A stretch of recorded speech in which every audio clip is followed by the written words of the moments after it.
Well, welcome everybody. As our fellow commissioners are getting back from NARUC, one of them asked me to take charge today, so you're stuck with Commissioner Tuma chairing things. But this is the regular Thursday docket of the Minnesota Public Utilities Commission for Thursday, November lucky 13, 2025. First, we will take the roll. Commissioner Partridge. Here. Mr. Hahn. Here. Second Vice President and Chair Sieben. Here. Commissioner Sullivan. Present. Commissioner Tuma is here also, running the meeting, so I hope I'm here. So we have a quorum. So being there a quorum, Ms. Rebholz, I believe you're going to do the formal announcement of the first docket item. We have 3 today to go through, and so number 1, Ms. Rebholz. Commissioners, agenda item number 1 is 2 docket numbers, E999PR25-12 and E999PR02-1240. This is in the matter of commission consideration and determination of compliance with Minnesota's renewable energy objectives for calendar year 2024, and also in the matter of the green pricing and verification filing process. The issue is whether the commission should find the electric utilities subject to Minnesota's renewable energy objectives complied with their standard obligations for 2024. I'm available for questions, and I believe there are parties in the room and online also available for questions. So those parties that are here for that, you can come forward. I really only need to have a couple questions for the department and Mr. Bond, so we'll go right to questions. Or if it's, you got Miss Lieb, I guess. So, Doctor, you're welcome. And Otter Tail, I would like to chat with you if we could. So why don't you come forward? Mr. Grenier. I'll wait till you get settled. And I'll start with you, Mr. Grenier. So why don't you go ahead and introduce yourself for the record. Good morning, Commissioners. My name is Jason Grenier, Retail Energy Solutions Manager at Otter Tail Power Company. And then why don't we just get the department out of the way, too? Good morning, Sydney Lieb with the Minnesota Department of Commerce. Good morning, Mr. Bond, Andy Bond from the Department of Commerce. Good to see you again, Mr. Bond. Mr. Grenier, I'm looking at the decision options, and you see the second sentence of the second decision option relates to you. And I'm thinking we really don't need that sentence. We had prior dockets, actually went back and looked at them, and you were there presenting to us. It's docket 23338, and that was your. We're going to start catching up even faster on the small RECs. So my understanding is we've known you're not in compliance in the small RECs. You developed a plan to deal with that. Then you came to us in a filing last year, kind of overlapping these filings, saying we even got a better plan now to speed it up, do 15 company-owned on customer-sited places. And so I'm thinking that sentence isn't needed. We're already tracking you. In other words, we don't need to start talking about your lack of compliance. We already know it, and we're doing something in other dockets. Would you agree we really don't need the second sentence? Yeah, Chair Tuma, Commissioners, that is correct. I don't think that's needed. Like you said, you guys have approved a plan for us to get into compliance. Right now, we're just lagging 1 year. We're catching up very quickly, and we'll be in compliance within the next year or two. And that was my next question. We had a pretty thorough discussion, I believe back in May, where we were discussing this, and you were developing a program to kind of supercharge your compliance by doing company-owned on-customer sited facilities. You also had another program you talked about doing another 15, but we said, hold off. We're not going to not approve those, but we're not going to deny them either. Just hold off on those. So the question is, how is it going? Do you feel you will have compliance? And that's something that will be discussed in the next filing coming up. Yeah, Chair Tuma, Commissioners, yeah, we will discuss that more in our June 1st filing. But that plan is in place soon after your decision. I think that was in June. we procured the equipment right away, so all those panels have already been purchased and safe harbored, so they're all going to be ITC or PTC eligible. That's not an issue at all. We've already built 4 of the 15 projects, with 2 more going to be completed this year, so 6 this year. We're trying to work with customers right now over the winter time to site the next 9, and then once those are built, probably in spring, early summer, those should be all commissioned, those 15. And then we'll be well on our way to meeting compliance. That paired with solar for public buildings, we're seeing a lot of attention from our customers towards that program. And so we've probably talked to at least customers with 20 different projects pursuing those dollars. And so we're excited about that as well. So we don't think compliance in the future is going to be a big issue at all. One of the discussions back in May was the concern about the changing environments with regards to tax credits, stuff like that. Is that causing you any problems, or are you pretty much set to deal with that change? Yeah, Chair Tuma. Like I said, we procured those panels right away just to make sure we could get safe harbor and get that construction started. And so we're not worried about that at all. Now, our customer projects, some of those could be impacted. And that's why I think those dollars were released for solar for public buildings, just so we could expedite those projects. But I haven't heard any issues from our customers at all as far as getting panels or that being an issue for this year. And then Dr. Lieb, you okay with removing the second sentence? I mean, you saw it there. I just want to make sure you're comfortable with that. Chair Sieben, Commissioner Toomer, we're fine removing the second sentence. And I have a small other question for the department, but I didn't want to leave this topic in case there were other questions on the Otter Tails compliance. Looks good. Just really quick, Mr. Bond, I see that on your nice chart that you did with the different compliances.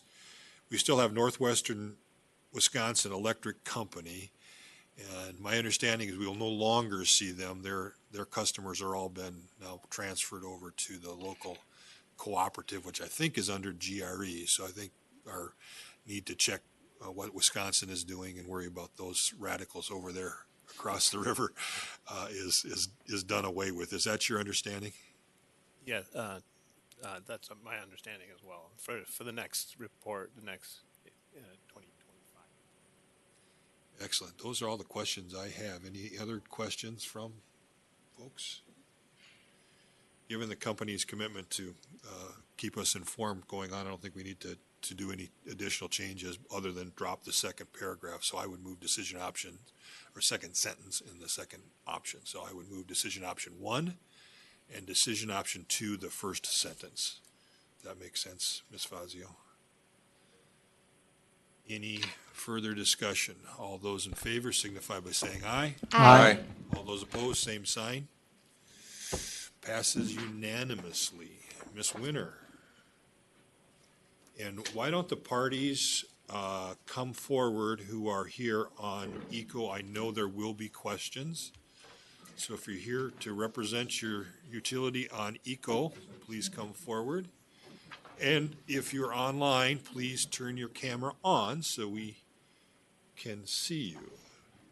With that, Ms. Winter, could you formally announce docket item number 2?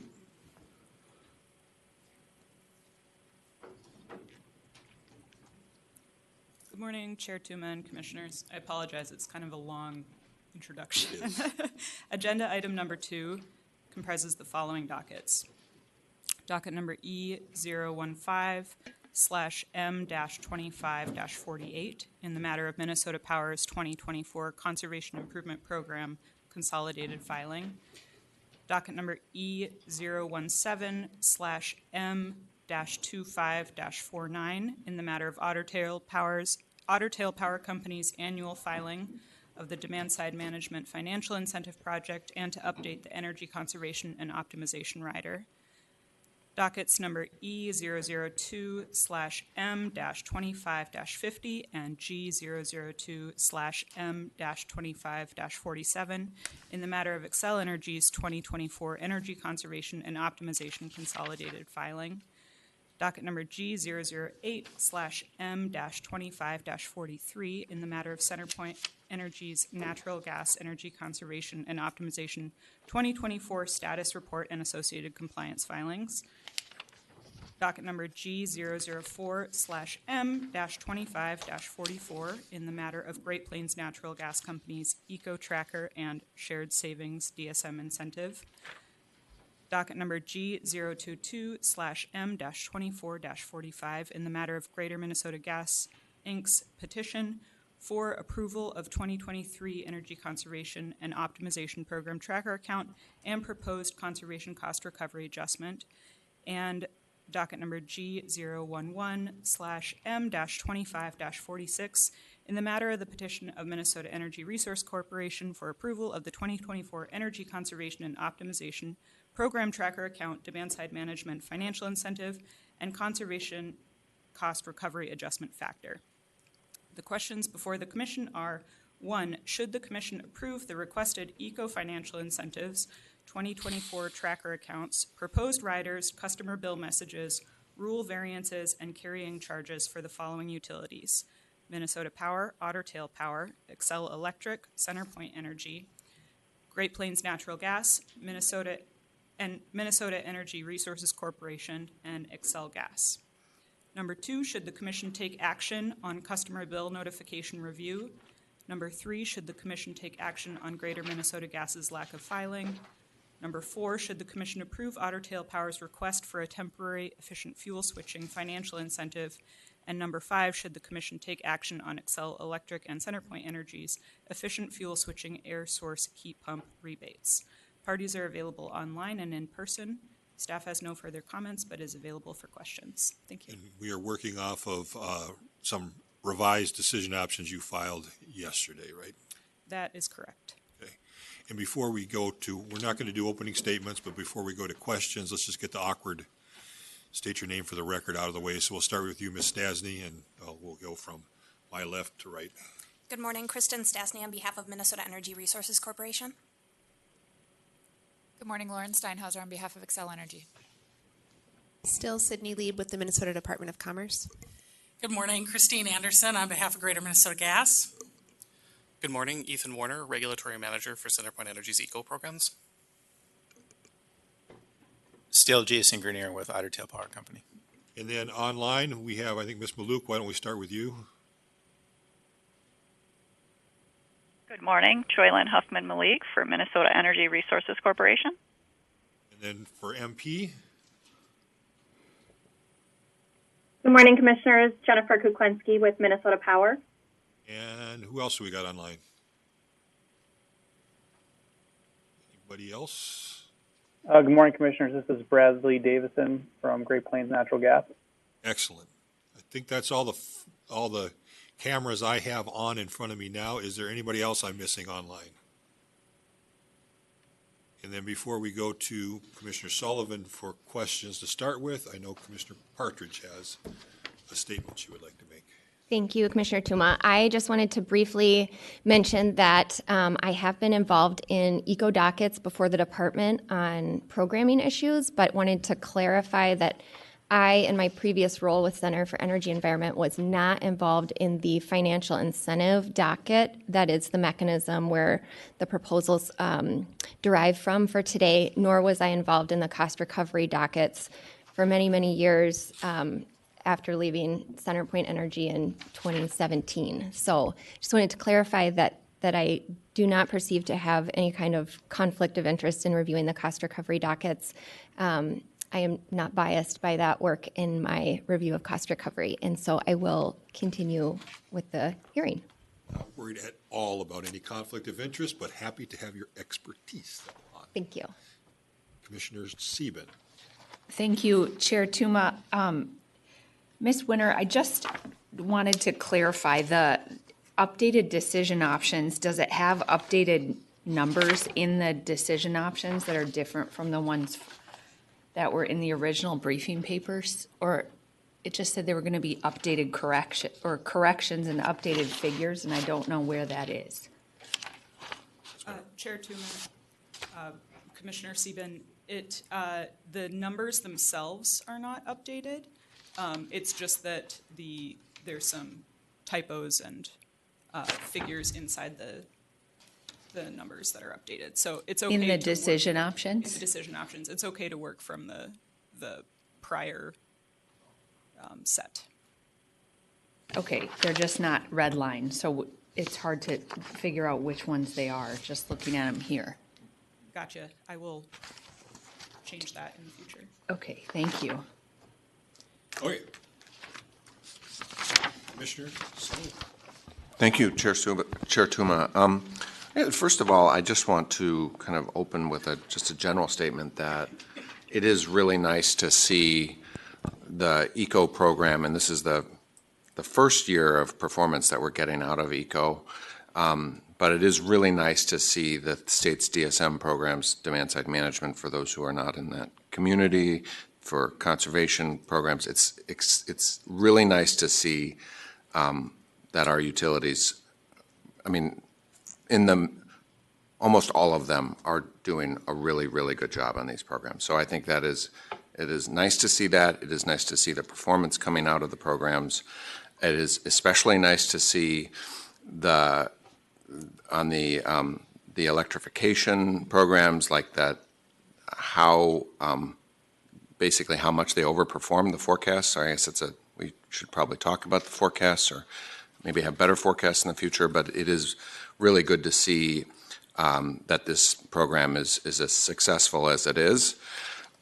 So that's kind of the main theme that I took away from this. But there are a couple things that I wanted to dig into, and in particular I wanted to talk with Xcel and CenterPoint on the geographic rebates and the discrepancy there.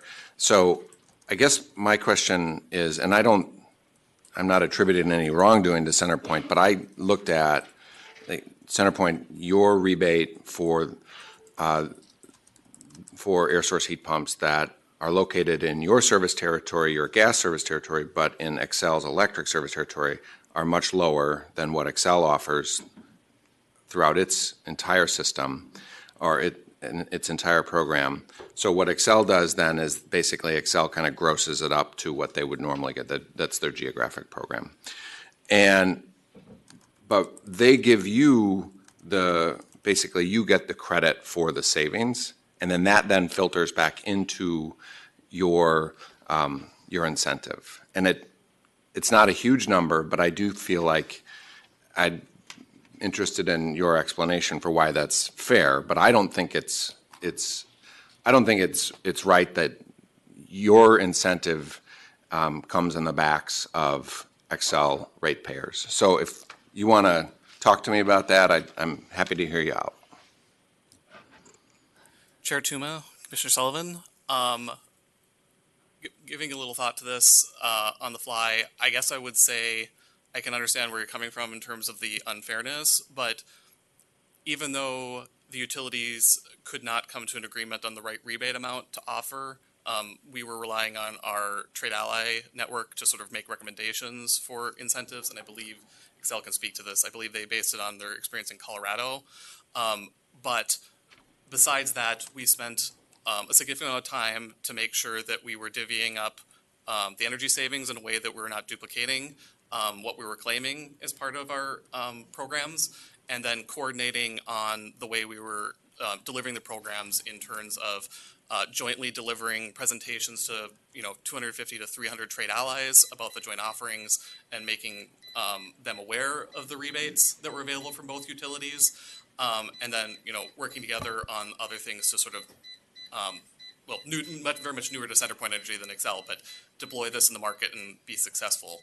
So, I can certainly agree that there's a discrepancy in the rebates that we were offering for 2024 that's been now since aligned for 2025. There's a lot more than the rebate behind both utilities programs in terms of how we get customers to participate than the rebate. Yeah, I is what I anticipated is, I don't think that, and I don't think you did anything wrong. I mean, the department said, signed off on it.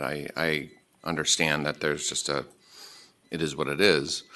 I still think that when it's very clear that savings is attributable in significant part to Excel's program, that your shareholders should not get the benefit of that. And it's not a huge number. I think it's $60,000 out of a, many millions in incentive, which I'm comfortable that the incentive is there. There are good policy reasons for why it's there, but I just don't think it sends the right message. I don't know if anybody else has any thoughts on that, but Commissioner Partridge. Thank you, Chair Tuma. So I want to say that, first of all, in the record, the staff issued several IRs and the department responded. I want to make clear that I don't think the department is doing anything wrong. I think that this was something that was not expected to happen in the 2024 framework because of the fact that the way the legislation had been structured really attributed savings specifically, and it shouldn't have had a lot of overlap. So I just want to say that this is messy and sticky and difficult, and it will continue to be difficult, especially with the changing of the legislation in 2024, which will make this even more challenging. And so I do want to say that I don't place any blame on the department. I know you guys are working on a solution for this. I don't envy you, and I don't have any idea of how you can make that work. What I also want to say is I think that, to your point, and to the department's point in their IR response, double counting is really important, and the department rightfully is focused on ensuring that we're not double counting savings because the department's role is to oversee these programs to certify the energy savings. I think, to Commissioner Sullivan's point, our job is to oversee the financial incentive. And so it is also reasonable, I think, for us to really focus on attribution of those savings. And I see Mr. Fryer nodding, and I guess I would go to Dr. Lieb or Mr. Fryer to say, do you think that that is a reasonable approach? And if I can add one more thing, that I do think that this is a one-off case, and I think that this will continue to change, legislation change. So I am speaking pretty specifically about this particular instance. Dr. Lieb or Mr. Fryer? Didn't take very long for us to get you up here. Go ahead. Anthony Fryer with the Department of Commerce. Chair Tuma, Commissioner Partridge, I would agree with that for certain, and this has been one of the many sort of secondary issues that the eco legislation provided the department and the utilities to have to solve, and something that we've obviously attempted to work on in 2024, and we have revised technical guidance that's been filed recently and is currently under review as well. So all of that is to acknowledge that this is an important question, and we certainly acknowledge the importance as it relates to the financial incentive as well. Thank you. And so I think building off of that, what I also would say is, the department asked the utilities up front to coordinate. They were unable to come up with incentives that aligned. But I think it's important to mention that the difference between the incentives was pretty dramatic. And so I think what's of note to me is that the incentive that CenterPoint provided for these air source heat pumps was about $500, while Xcel was offering between $1,600 and $2,000. And so that geographic consistency, that subsidy essentially that Xcel was giving their customers to both encourage those measures and also probably for customer satisfaction reasons, is very meaningful to the customers who were making that decision at their kitchen table of whether they could afford to put this measure in. And so while I understand that there are other parts of the program that are important, I think it is hard for me to discount the importance of that meaningful incentive that Excel was providing to subsidize the CenterPoint rebates. And so for me, I can't justify attributing 100% of those savings to CenterPoint. I think in this case, that's just where I'm at. Commissioner Sullivan. Yeah, well, I think we'll probably, I'm interested in having a decision option to address it because for all the reasons that I said, and then I agree with everything that Commissioner Partridge said. But I do want to move on to another thing that I'm interested in, and this is just more stuff that I want to clarify that is in the record, but I didn't, or it comes out of the record, but I want to make sure that it's clear. And one of those is that when we talk about rebates and we talk about, we talk about the stuff, it has this level of remove. It's not very clear how significant ECO has been and is being at driving electrification and driving energy efficiency. So I want to just hear from each of the utilities, like how many rebates were offered and then how many air source heat pumps did that lead to? And I think, Excel and CenterPoint in the geographic program, that's like 2,900 air source heat pumps. There's also information in the record, I think that there were 5,000 total that come out of the Excel's eco programs. I'm not sure if the 2,900 is included in that 5,000. So I want actual numbers so that we can walk away from today's hearing and say, okay, eco, and since this is a cost recovery hearing, I want to know that the outcome is consistent with what the public policy is driving. And having aggregate numbers for me is very helpful. So I'd just like to hear from each of the utilities, and if this is something you don't have, you can send it in.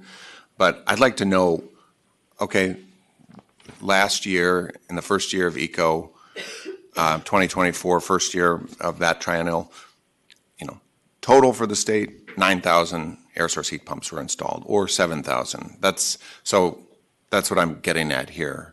And maybe I can start with Ms. Stasny if you have that information. Sure. Thank you, Commissioner Sullivan. Minnesota Energy Resources Corporation doesn't currently have any air source heat pump measures included in its ECO programs or efficient fuel switching, so MERC is continuing to evaluate the inclusion of EFS programs going forward, so likely in the 27 through 29 ECO triennial based on the additional guidance and the updates to ECO, et cetera. As far as whether or not air source heat pumps are being installed on MERC's system outside of ECO, we just wouldn't have any information regarding that. So at this point, no air source heat pumps as part of ECO. Why did MERC make a decision not to include those in its triennial? Sure, I can speak a little bit to that. I think at the time for the current triennial, there was just some uncertainty regarding these measures, as well as within the ECO structure prior to the legislative changes that were made in 2024.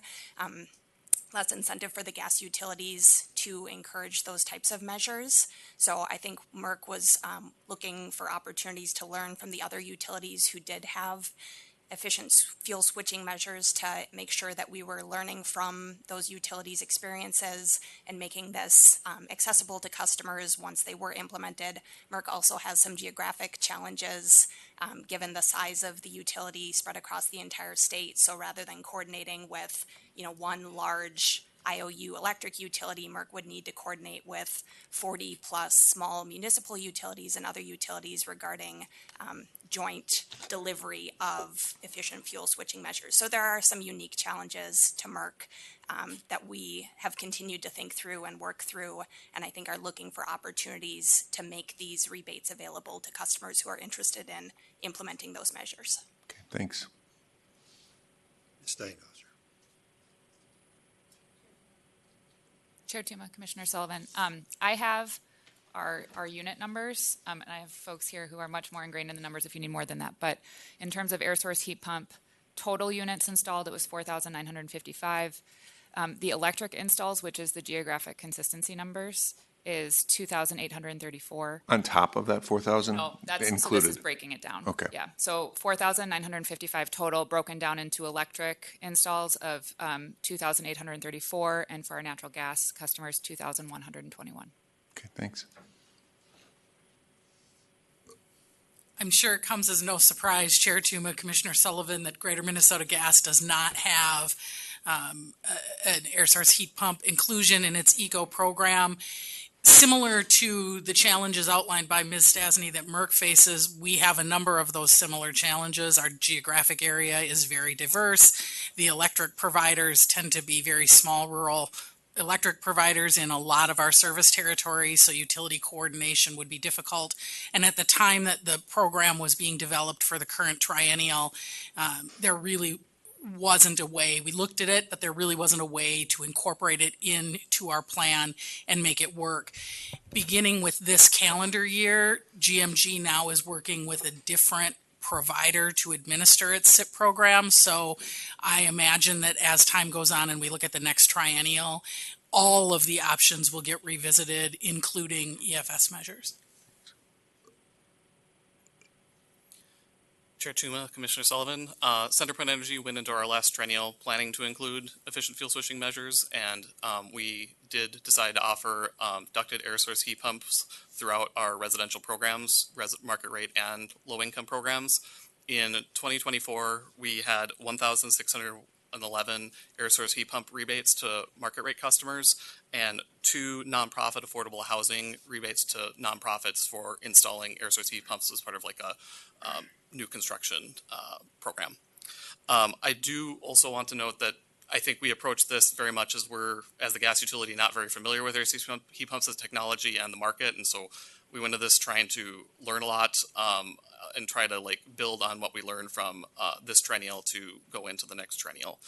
So this is very new to us, and we went to that with that focus. I also want to note that even though we don't know the precise locations of the air source heat pumps in detail, I do want to note that just an observation of the cities where these air source heat pumps were installed is that a sizable portion of our air source heat pumps did go into the co-ops in the North and South Metro area, in addition to Excel. And then we did some also in Greater Minnesota, which would largely be like either munis or other co-ops. Mr. Grenier. Yeah, Chair Tuma, Commissioner Sullivan, appreciate the question. As you know, Otter, we're very committed to the proliferation of heat pumps. What I tell my staff is a chicken in every pot and a heat pump in every home. And so that's our goal. So in 2024, we had 991 air source heat pumps installed. 991. Yep. Okay. Thank you. And then online, why don't we go to Great Plains first? You're on the big screen right now for us. I don't know if you can see that, but. Yes, good morning, Commissioners. So Great Plains, similar to some of the other gas utilities, does not have any air source heat pumps installed, and similar to what they said, we are evaluating that as it's not included in our current ECO program, but we are looking to kind of evaluate that for the next triennial. And then MP. Chair Tuma, Commissioner Sullivan, Minnesota Power installed 550 or rebated 550 air source heat pumps in 2024. And Commissioner Sullivan, to kind of get at the crux of your question, is the policy working? That's compared to 412 in 2023. And so we did see a notable increase in air source heat pumps rebated between those 2 years. All right. I think that's everybody. Commissioner Steven, you? I think we need a break, Commissioner Tuma, before we go on too much further, because I don't have the right copy of the decision options. Sure. Let's take a 10-minute break. Yeah, thank you. We'll come back at 11:15. We're in recess.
getting everybody back to the table. You're unmuted. That's a danger. Okay, Miss Winter, why don't you help us out what we're working off of and how we're going to go forward? Thank you, Chair Tuma. So the corrected decision options that were filed yesterday morning at 9 a.m. are the decision options that we should be working off of. But I did not provide a redlined version, which I understand has created some confusion. The things that were changed were decision option 15. Can you put that, what, I'm going to have, we do have a, just so those are online so that you're not in an unfair situation. We did have a red line get kind of handed out, so actually here it's a blue line, but get handed out just so you can track the changes that are in the decision options from November 12th that we're going to be working off of, just so you can see that. So now go ahead, Ms. Winter.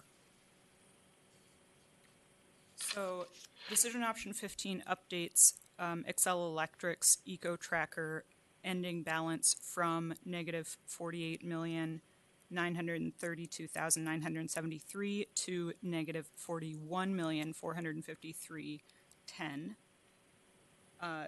Decision option 16 then updates Excel Electric's proposed CAF from 0.001396 per kilowatt hours to 0.001397. Decision option 17 adds to the end of adds the second component of the sentence, which is revised as necessary to incorporate the approved cost adjustment factor and effective date. Decision option 32 is Merck's CCRA was updated from removing the extra zero in there and adding the end of the sentence, whichever is later. Decision option 37 changed Excel Gas's proposed CAF from 0.023370 to 0.01484081. And decision option 38 added revised as necessary to incorporate the approved cost adjustment factor and effective date.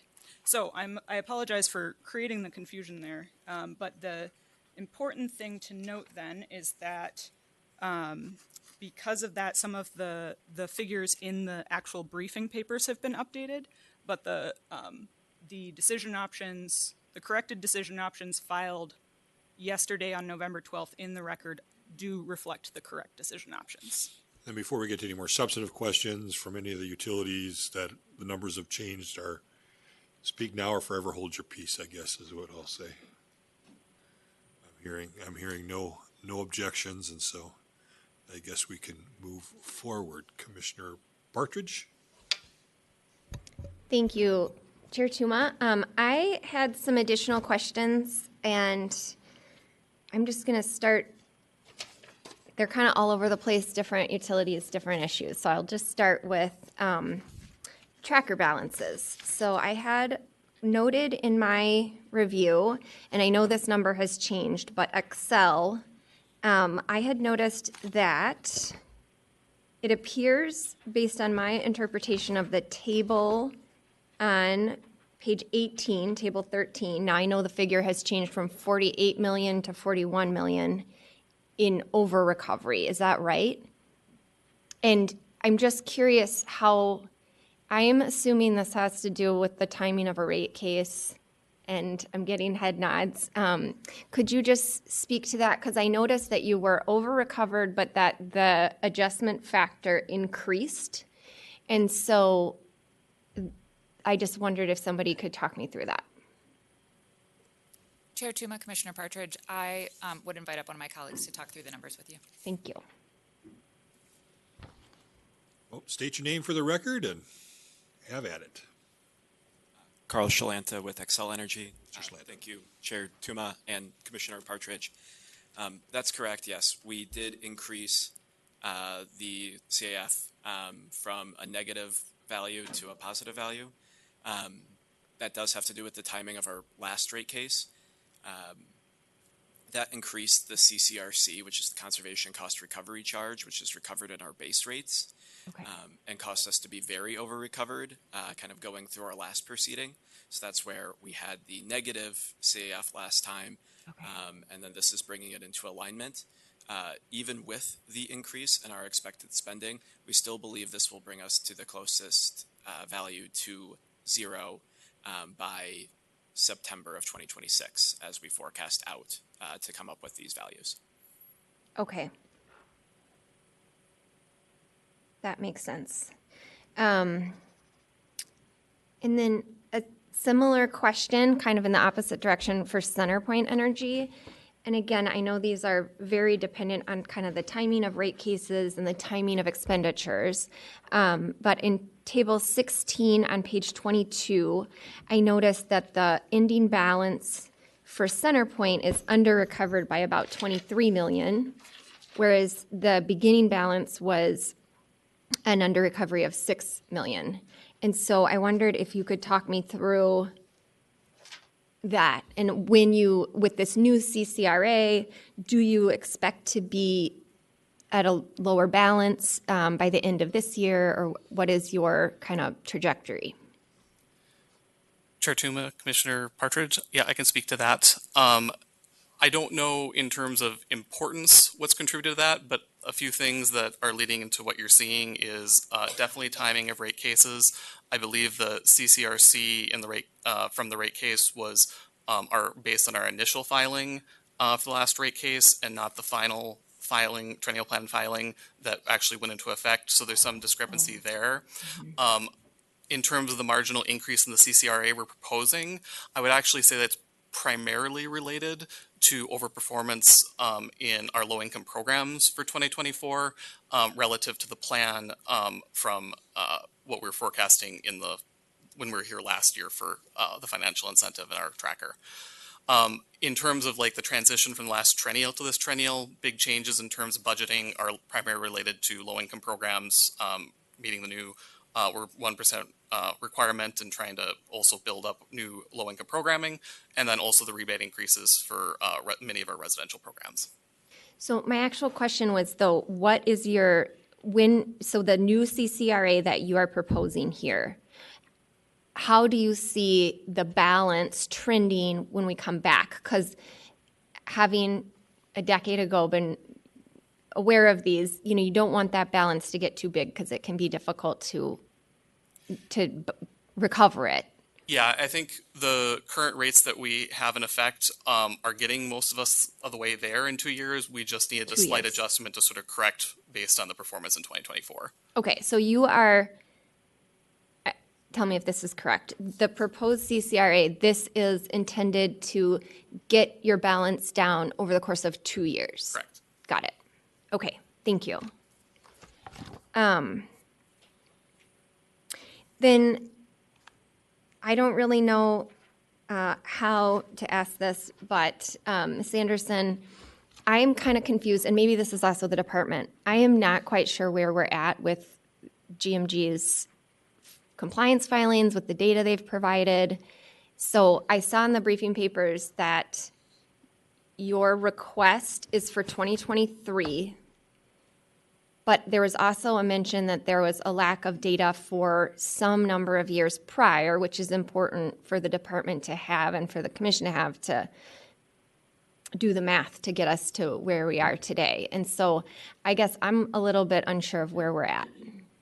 You want to start with Ms. Anderson? Sure. Yeah, Ms. Anderson, you probably know this best. Thank you, Chair Tuma, Commissioner Partridge. We historically had not filed every year. We don't have a financial incentive. We don't have carrying charges. So there's never been any data on any of that because it's not anything that we've asked for. When the timing was coming for the May filings, where generally an adjustment in the CCRA is requested, we were smack in the middle of a rate case. We were post-ALJ hearing, pre-ALJ recommendation. And one of the things that was a big uproar in our rate case, as the commission is aware, was our forecasting methodology, our budgeting methodology. A lot of our techniques had really been maligned. And at that point, we also knew that if things continued on the path that was expected, we would be a little bit under recovered still at the end of 2025. Our customers were paying interim rates, so had sustained that rate increase. And we didn't feel that it made sense to come in at a time when the agencies weren't happy with how we were even doing our forecasting. So when the commission hearing on the rate case ended, even though we don't have the written order yet, we were able to find out from the commission's decision in the agenda meeting in October what the approach was to the approved forecasting and things like that. Then we went in and looked at it. We filed a request to adjust our CCRA effective in January 1. It's actually a reduction in our CCRA, which then by the end of 2026 would have us $145, or maybe it's $415. It's under $1,000 under recovered. And so that's timing wise where we sat with it and why we took that approach, because we didn't, our forecasting literally was torn apart in the rate case. So we have proposed the adjustment to our CCRA effective January 1, which we think times nicely with our final rates and with an increase in gas cost because of Northern's rate case. So it'll help offset a little bit of that. Our CCRA is pretty small to begin with. And we don't have any objection to making the filings timing wise. We did make an annual filing. We just didn't do it in May. We did it in October after the rate case. But we don't have any objection to the three decision options that impact us, one of which is requesting that we propose carrying charges. If the commission wants us to do that, we'll do that. And we don't have any objection to doing it in May. This year was really unique because of the rate case. Okay, so you know that based on scheduling, and I'm not exactly sure when your filing went in requesting a change on January 1, but I think it was within the last couple weeks. It was. And so we can't review that and approve that by January 1. That timing is not going to work. Chair Tuma, Commissioner Partridge, we're aware that because of scheduling, that would typically be the case. Because this is requesting a reduction in our CCRA, as opposed to increasing it, we took the same approach as has been taken in some other dockets. For example, in the contract demand docket, it's not uncommon for an adjustment based on the demand cost to not be considered until after it would take effect. And so we put it in effect provisionally, and that's the way we proposed this as well, that we would implement the CCRA decrease on January 1, subject to final approval by the commission. If it had been an increase, we would not have done it that way, but because it's a decrease, it's about a 42% decrease in the CCRA. That's what we were able to do. And it's based on what the final approval was for our forecasting methods and what we were directed to do in terms of customer classes and things like that in the hearing that was in the second week of October. And we filed it right at the end of October. Dr. Lieb, do you have the information you all need, and do you feel comfortable with this? What would you prefer the commission? What is your preferred approach to this? Dr. Lieb. Chair Stephen, or Chair Tuma, Commissioner Partridge, the department, this will be a rare instance in which we will extend some grace to the utility, recognizing that their rate case was a very significant lift for them, and we all experienced challenges with forecasting and data and getting the customer classes correct, and it was a different exercise from a utility that is a larger, more robust utility that comes in for rate cases more often. So we'll acknowledge that is a reasonable consideration in thinking about how their reporting has gone this year. We will also recognize that though they've been sort of all over the place on annual reporting here. And we cannot compel them to be required to do the reporting annually, but we would like the commission to ask them to do it annually. And I think that, first of all, that will guarantee that we're getting the data annually, but also getting them into the process of doing it annually will hopefully improve the data quality over time and give us what we need to work with. Mr. Sullivan. Could just have a quick follow-up. So does decision option 28 takes care of that concern then? I was going to ask, do you want us to put a date in 28, like on May 1 of each year where it says annual? Or is there, because as it's in my, as I just said, if we get it in October, certainly we don't have time to review it by the end of the year, and I would imagine that's very challenging for your staff too. Chair Tuma, Commissioners Sullivan and Partridge, yes, 28 is intended to be the annual requirement.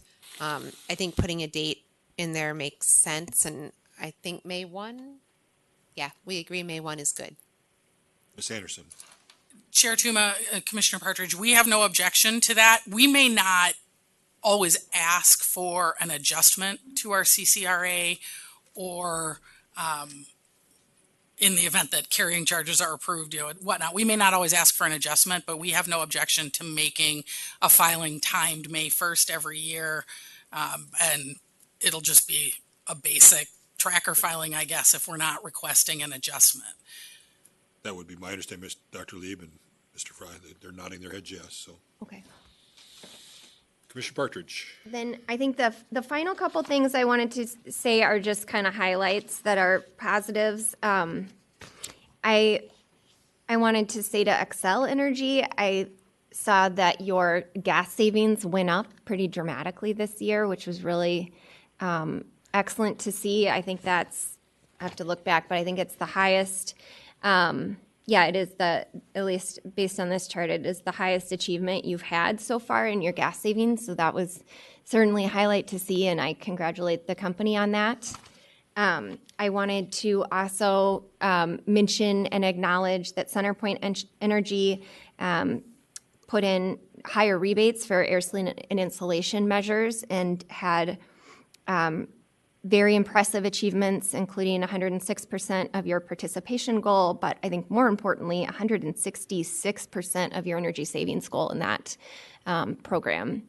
And I know that Xcel also increased their rebates and had, not quite as, compared to goal, not quite as impressive achievements as a percent of goal, but also impressive participation and energy savings in those programs as well. And I'm sure as you continue to market and grow awareness, that will continue to grow. I did want to ask Ottertail. I know Ottertail also is offering air sealing and insulation to their customers through your home heating and cooling program, I think. And I didn't get a chance to dig into the numbers or couldn't find them, but how are those insulation rebates going for you? Mr. Grenier. Chair Tuma, Commissioner Partridge. I guess I don't have the numbers in front of me, but I haven't heard that it's not going well. We try to have a comprehensive portfolio to serve all of our customers' needs, and so I think that is one of the areas we lean on, especially going forward as we think about the release of some of the homes and here's things and the building envelope things we have to do in the future. So I've heard nothing but good things about it. So I imagine it's going well. Great. So, as a commission, we're always worried about affordability. We're always trying to find ways where we can push on affordability and make sure that we're bringing utility bills down. And of course, heating in Minnesota is the largest utility expense. It's the largest energy load for households. And so the more of the insulation air sealing projects that you all can do through your programs, the more we are really making meaningful changes and meaningful improvements in people's utility bills and in their household expenses and their ability to just afford the basic needs in their life. So please, I don't have control over the programming efforts, but I just want to commend you on those and encourage you to continue to really push on those programs because those are probably the most impactful things that we all can do to bring affordability to customers. So thank you. That's it. Any further questions before we go to deliberations? I'm not seeing any more questions, so we'll start with Commissioner Sullivan. You want to start with a path forward? I'd be happy to, and I do want to just agree with what Commissioner Partridge just said, which I really do think of this as the state's main affordability program, and this is a program that directly reduces people's bills. And so for all of the utilities, that's the way that I think about this, and I hope that you're, with these triennials, that you're being creative and you're thinking through how do we help people with the affordability challenges that we are in right now, but I think are going to accelerate. So with that, I'm happy to make a motion, and I'm using the decision options that were just handed out, that were a part of the reply comments filed yesterday, right, Ms. Winter? So these are the amended decision options with the changes. My my motion will be to move decision option 1 for all utilities. For Minnesota Power, decision options 2 through 6. For Otter Tail, decision options 7 through 13. For XL Energy, or XL Electric, decision options 14, 15 with the change to 41,453,000. Decision option 6 with the change there. 16, sorry, with the change there in the kilowatt hour CAF rate. Decision option 17 with the red lines, and then decision option 18 as well. Then for CenterPoint, decision options 19 through 23. For Did you want to introduce your? Yeah, and then I was going to. Oh, you were going to do that. Yeah.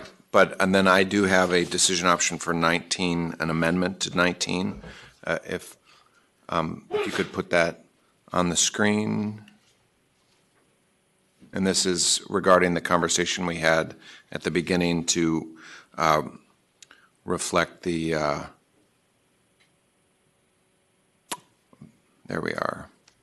So that subtracts 61,981, which is that's representing the claimed savings for the EFS installations. To make that change. Thank you, Ms. Fazio. And then, so CenterPoint, that we're covered. So for Great Plains,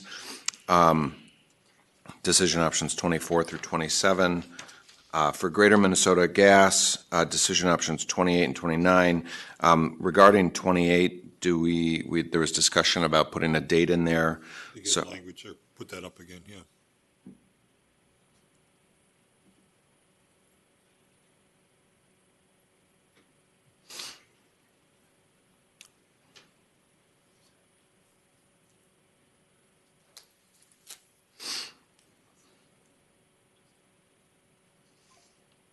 So that the language for 28 would read, require GMG to submit updated annual eco trackers by May 1st of each year. Something. Oh, there we are. Perfect. This is the language here, the new 28. And then also 29 for Greater Minnesota Gas.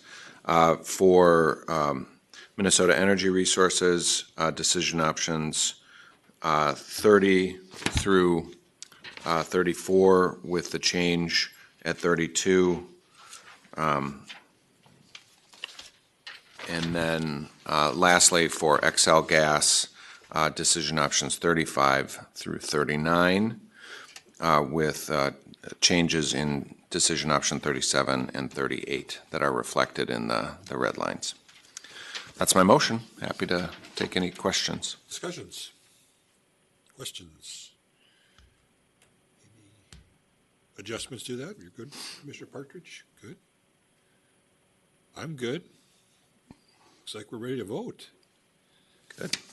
All those in favor of the Sullivan motion signify by saying aye. Aye. All those opposed, same sign. Motion passes unanimously. Thank you, everybody, for your help today. How we doing?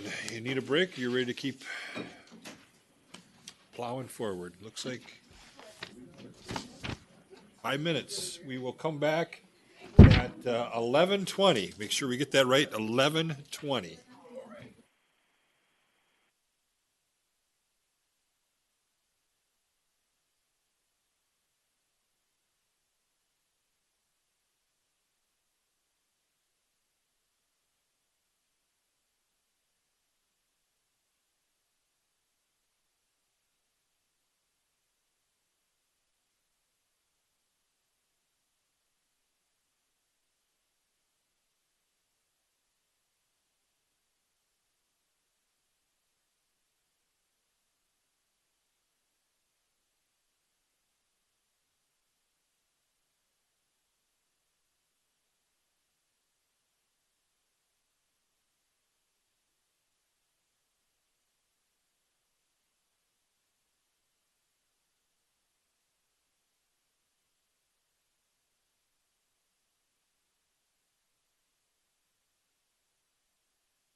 Why don't you come forward? You know you're going to get questions, so.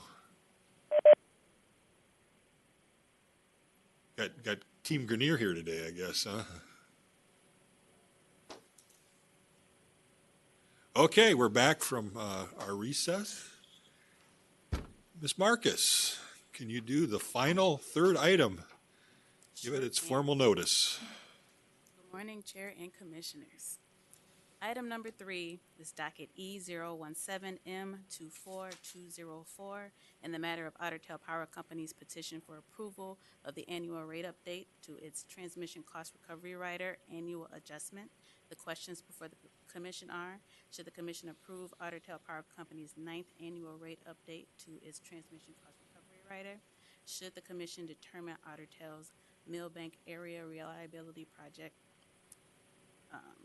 is eligible for recovery through the TCRR?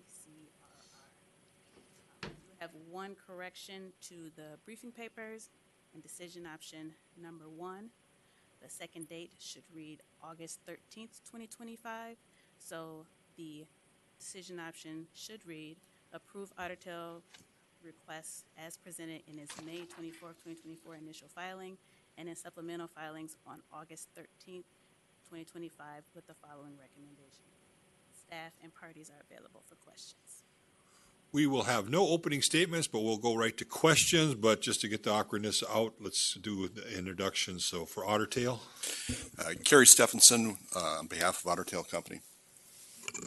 Dylan Stupka, Manager of Delivery Planning for Ottertail Power Company.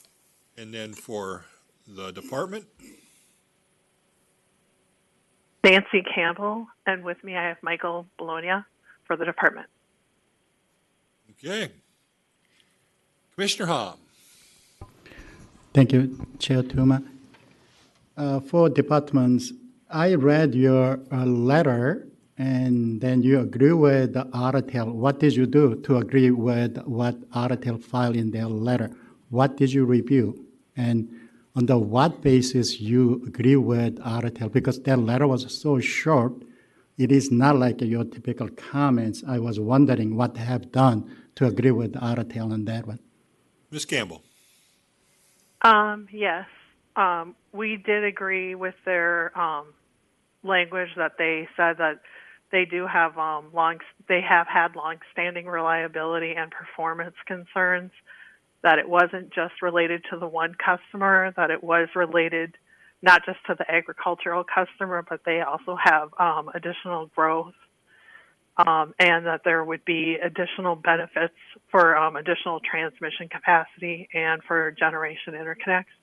So all those things led us to believe that it was appropriate to more broadly pay for that instead of limiting it to one customer because the benefits were more broad. So at this time, you intend to review the prudency of the cost at the rate case. However, you don't have any plan to revisit the validity of their claim in the rate case, right? Ms. Campbell.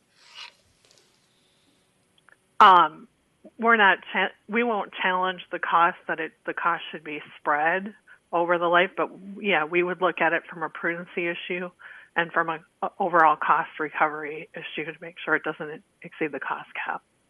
Okay. So we'll still review those costs. It just we won't revisit the issue about if it should be directly assigned or not. Okay, thank you. And have you done any review of existing Ottertail tariff related to adding large industrial or the industrial customer to their system? I don't know that ag processor is big enough to qualify certain class. What is Ottertail's current tariff regarding how to charge those interconnection requests in this letter you sent to us saying that we agree with Ottertail? Ms. Campbell. If you could ask Ottertail that question, I'm more familiar with the tariff that we're working on with Excel for the data centers and the large power customers. I assume that there's something similar going on with Ottertail, but I don't have firsthand knowledge of that. No, not necessarily data center. 1 megawatt load is big. I know that these days that doesn't sound big because a data center, but that is a big customer.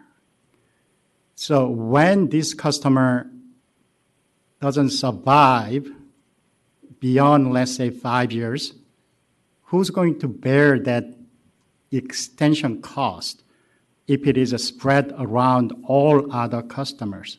Because a transmission line asset is a typical 40 to 6-year asset, depends on your depreciation model. I think lately everybody's using 60 years, right? Ms. Campbell. Yes, I suspect a longer life of, I would probably say like 40 or 50 years probably would be appropriate. But I think because there were reliability issues and we're fixing reliability issues, that already kind of says that we should be assigning those costs more broadly than to just one customer. It's also, like I said, increasing the transmission capability and interconnection capabilities, which I thought we're looking to do as we're moving to be able to interconnect more renewables and other things. So I think it has more broad benefits than just for one customer, but it is something that obviously we can consider, going forward if, especially it's always hard to show that it's driven by just one customer. But in this case, we did feel like there were broad benefits that were more appropriate to spread across the system. Okay, thank you. And I also acknowledge that, Otter made that specific comment regarding data center, but I also concerned about non-data center large industrial load, even though they are 1 megawatt, 5 megawatt, that's a huge load for Otter customer because their size is relatively smaller compared to other big.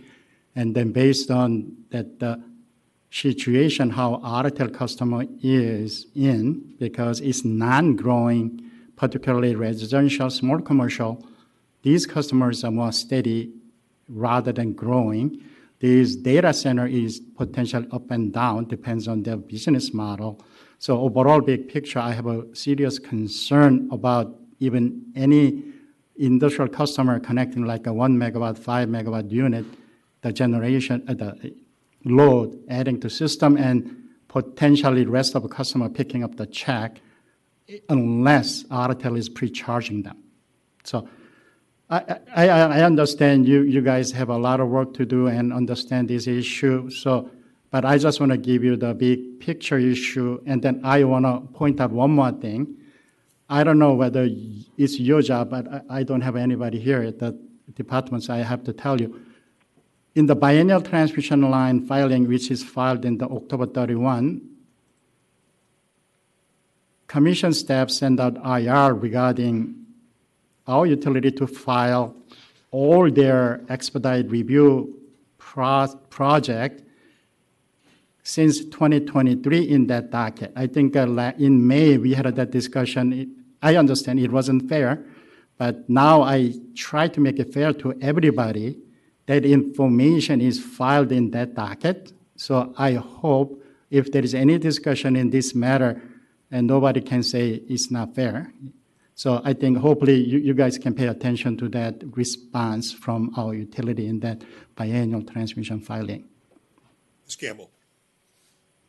Sure, I will be happy to pass that message on. Yeah, I think along with that one, another reason that is that information typically is related to the data center interconnection. Sometimes utility don't tell us, but they tell MISO. That's how they tell MISO because if they want to interconnect a large load, they go to the MISO first and asking them to approve that interconnection. So hopefully if utility is not proactively communicating with us, I think that's the place you can catch that from that docket. So I have a question for the company. Thank you. Thanks for your reply and then working with the department on that matter. But I still have some question. So you state that reliability problem was there. However, you didn't ask MISO to address that reliability problem in your regular MTEP cycle. Either two, you are ignoring your reliability problem. That means you are not doing your job. And why suddenly you have a reliability problem in the process of this expedited review process?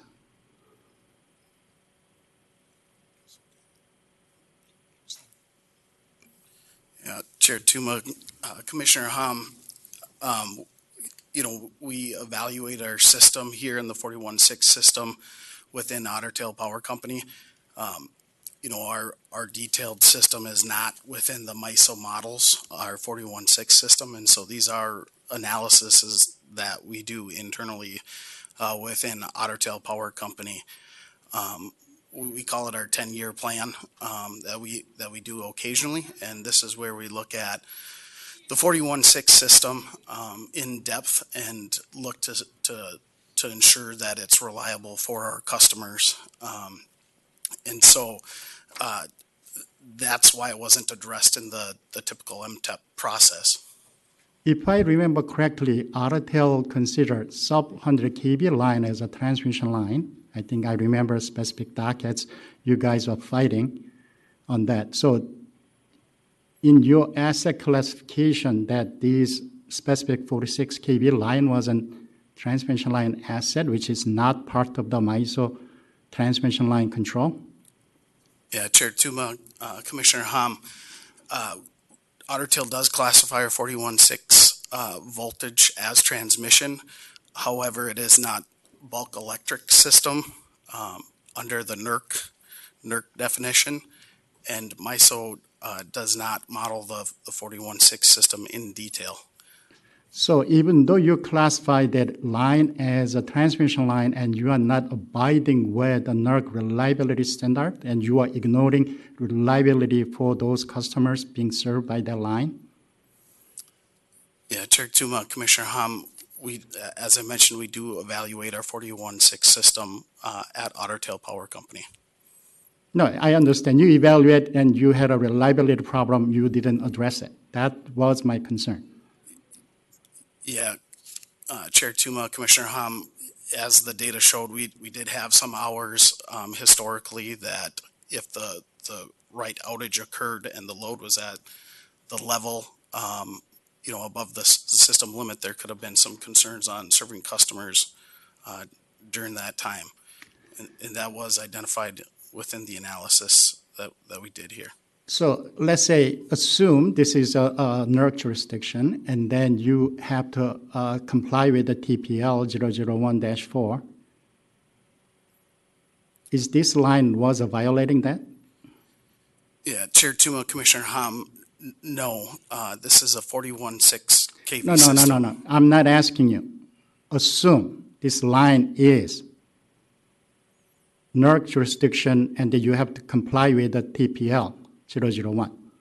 Yeah, was Chair, it violating that?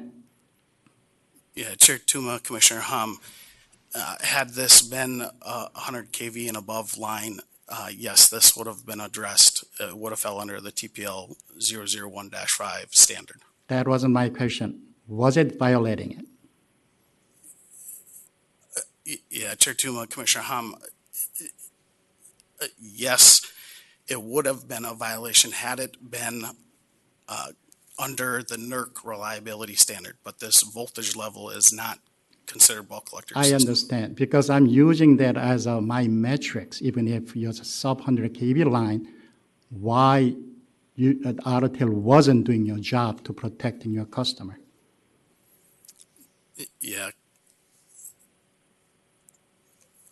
Chair Tuma, Commissioner Hom, yes, this is an N-1 outage. Under those certain hours of the year, we could have had challenges. This is a typical N-1 outage that very similar to TPL, where we look at N-1 outages on the bulk electric system.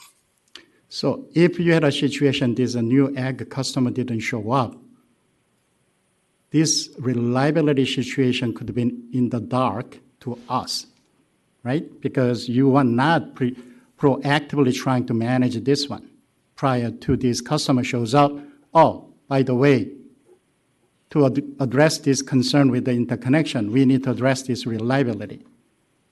How can we assure that you guys are trying to protect the ratepayers when there is a regulatory gap and you are not proactively managing your reliability? Because I know it's not Minnesota, but I do care everybody's reliability because we are a system.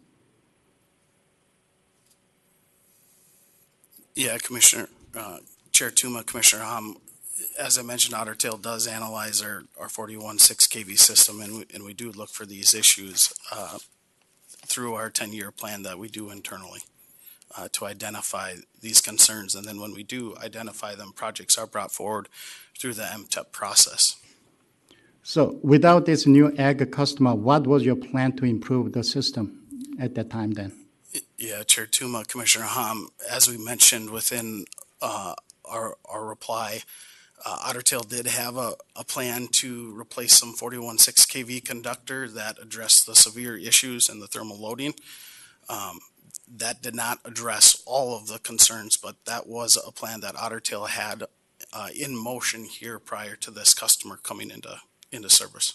So that's why that bought for, without this customer, you wouldn't have planned to upgrade to 115 kV line, right? Yeah, Chair Tuma, Commissioner Hom, not at that time, but as you can see, historically, we have had times where the load has exceeded the limits on that 41.6 kV system. So basically, you supersize that reliability issue. I do not disagree with you. When you have to upgrade, you have to supersize to make sure that you address multiple things. That is, I think we are keep pushing at even MISO, yeah, you should address multiple issues. My concern is cost allocation. Why rest of the customer has to pick additional cost to serve this customer if he's addressing both existing reliability, potentially you are trying to address that with replacing conductor, not upgrading voltage line. Only reason, based on this discussion, you upgrade that to 115 kV to achieve two things. One is reliability for local, but also serving this customer. Yeah, Chair Tuma and Commissioner Hom, correct. This project does address those existing issues as well as the issues that are aggravated by adding this additional load in the area. The transmission system serves all of the customers in the area and has benefits to all of the customers. Okay.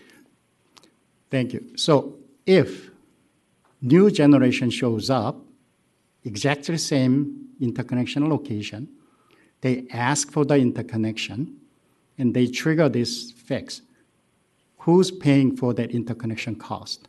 And what portion of that interconnection cost should be paid by generation interconnection request and your customer? Yeah, Chair Tuma, Commissioner Hom, through the interconnection process, it is the interconnection customers when they trigger network upgrades, they do pay for those network upgrades. Yeah, this is a sub 3045, so 9010. So your ratepayer only bear 10% because they're getting extra benefit from additional network upgrade. But 90% will be assigned to the generation interconnection customer. And if it's above 3045, it's 100% generation interconnection customer pays. Yeah, Chair Tuma and Commissioner Hom, that's flipped. So right. 300 kV and above, it's a the 90/10. interconnection customer is paying 90%, and the load customers are paying 10%. Why do we have a different cost allocation for a load interconnection in this case then? Yeah, Chair Tuma and Commissioner Hom, it provides broad benefits to our customers in this area. And I don't know. Mr. Stephenson. Looks like he's phoning a friend.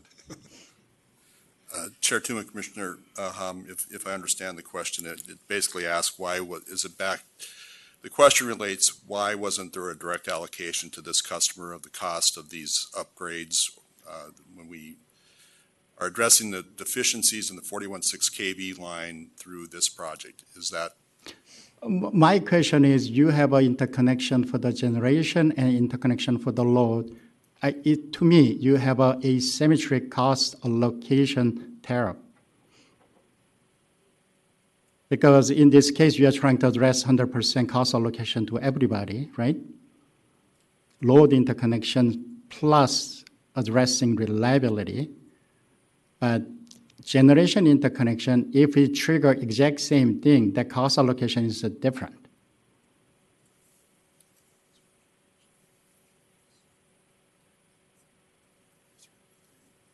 Commissioner Hahn, may I? Yeah, go ahead.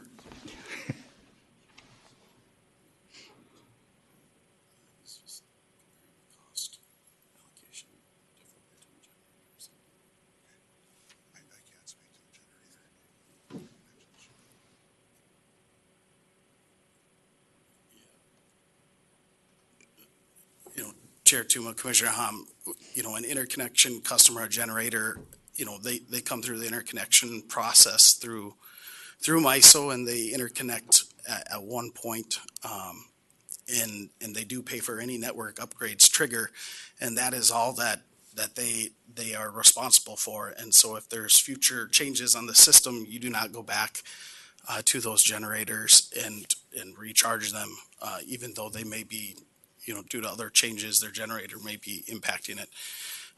We continue to serve customers, over time, a long period of time, and I think that is one difference here, between a generation interconnection and customers.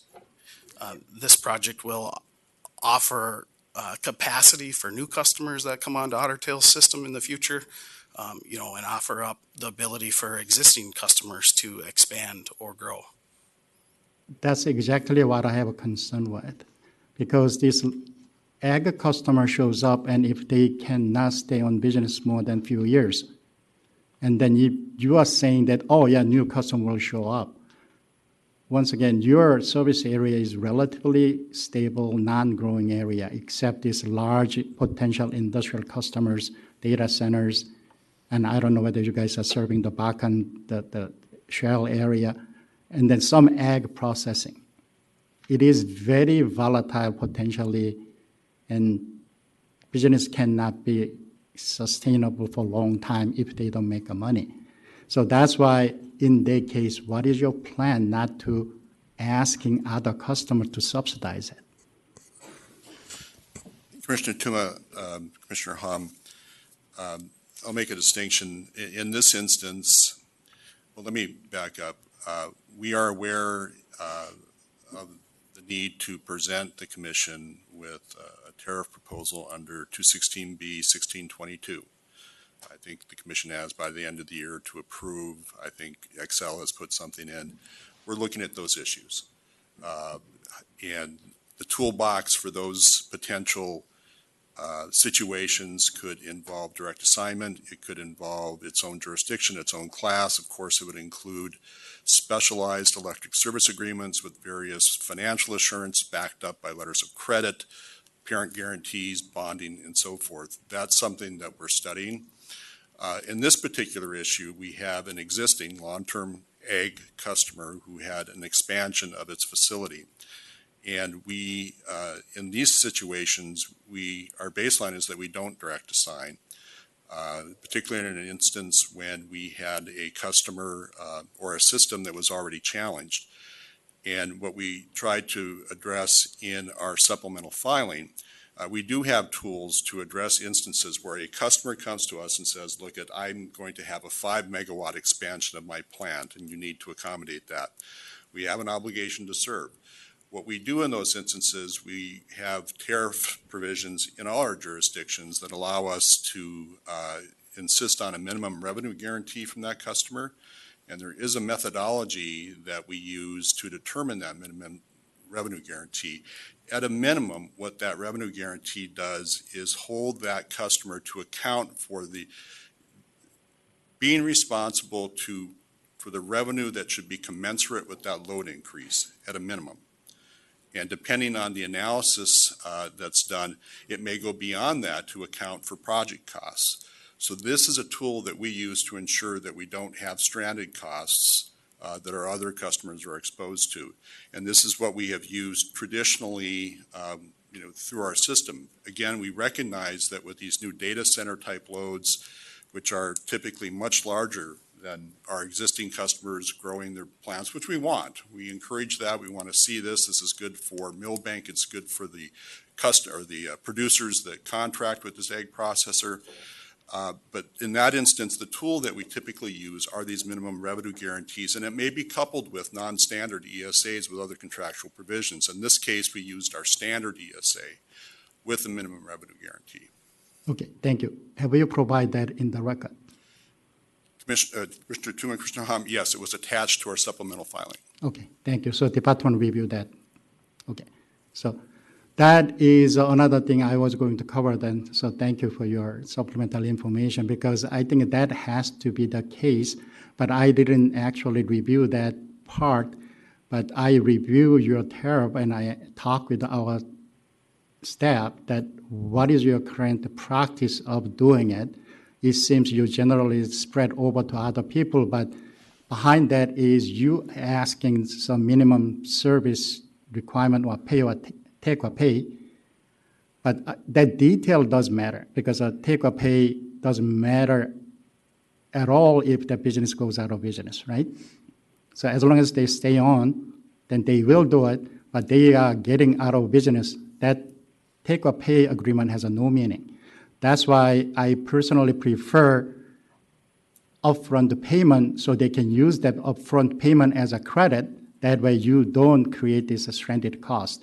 So if your existing tariff doesn't address that one, hopefully that can be addressed through the large industrial tariff, or during this rate case, you want to make sure that rest of the customer is not bearing potential business risk of those mid-size or small-size big load. Commissioner Tuma, Commissioner Hom, yes, and in fact, our rules and regs, our minimum revenue guarantee, Section 504, we can insist on advance payments. That is an option for us, and those would be credited back if they hit their minimum guarantees. In this instance, I think our customer service staff, they have credit metrics, and this is a long-term customer, and we look at issues related to their credit worthiness, and I assume in that instance we didn't feel it necessary to insist on advance payments. Okay. Yeah, I hope you are right, but I think rest of the ratepayer should have more guarantee and more assurance from company that company is trying to protect their rates. So we are minimizing those stranded assets. I understand company has an incentive to grow. You want to grow the load so you can grow your generation and other rate base. But I think in meantime, you should protect the rest of the customer who may not get much benefit from it. Yeah, that's a conversation I think we're going to need to have with the data centers because unlike this provider, who I'm familiar with, my wife grew up in Millbank, so I'm familiar with who you're talking about. But yeah, these new data centers are a little scary because they're not as committed to the community, and so we need to know that in advance. And that's the scary part of what's going on in our relationship in this three-state kind of things going on, so we worry about it. I mean, I think it'll be a benefit in the long run to have these loads, but it has to be done right. Yeah, Mr. Hom. Thank you, Chair Tuma. So company, are you okay with all those decision option 1, 2, 3 as it is, or do you have any concern with any decision option? Commissioner Chair Tuma, Commissioner Hom, no, we support decision option 1 inclusive of all its subparts 2 and 3. Okay, same question to department. The department does agree with all those, although we will note 3 is probably no longer needed because Ottertail provided that information in their reply comment letter. They updated all their revenue requirements and their rates already, so. So you don't need a 3? Correct. Okay. Mr. Hom, you have a motion, I take it? Yes, then unless other commissioners have any question, I have a motion to make. So I move decision option 1 and 2. So 1 as modified, the date Yes. was changed, yep, and then 2. Motion is in front of us. Hearing no further discussion, we will vote. All those in favor signify by saying aye. Aye. Those opposed, same sign. Motion passes unanimously. That is all the business we have in front of us today. We are adjourned. And I think I'm chairing next week also.